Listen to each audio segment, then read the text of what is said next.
Abiso sa mga commuter, bawal gumamit ng beep charms o yung keychain na beep cards sa LRT at MRT.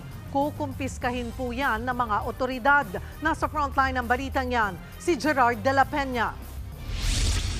May Mario, Winnie the Pooh at Captain America.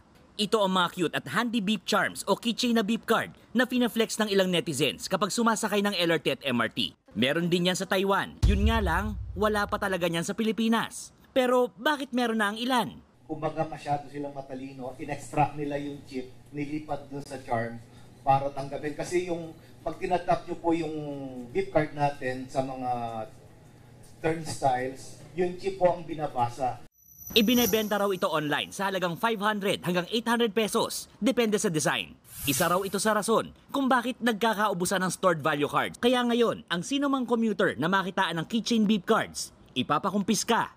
Naka-order naman na ng karagdagang 300,000 supply ng stored value cards. Kaya paalala ni Transportation Secretary Vince Dizon, wala nang shortage ito, kaya huwag nang bumili online. Ang 30 pesos kasi na presyo nito sa mga ticket vending machines, pumapalo sa 300 pesos. Isa nga sa mga nagbenta niyan sa social media ay si alias Kate na inaresto na ng PNP Anti-Cybercrime Group. Maglalagay ng CCTV ang DOTR sa mga estasyon ng tren para mahuli ang mga nag-hoard.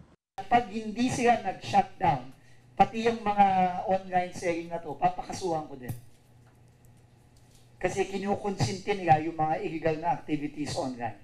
Nagbabalita mula sa Frontline, Gerard de la Peña, News 5. Mga kapatid, Cheryl Cosing po.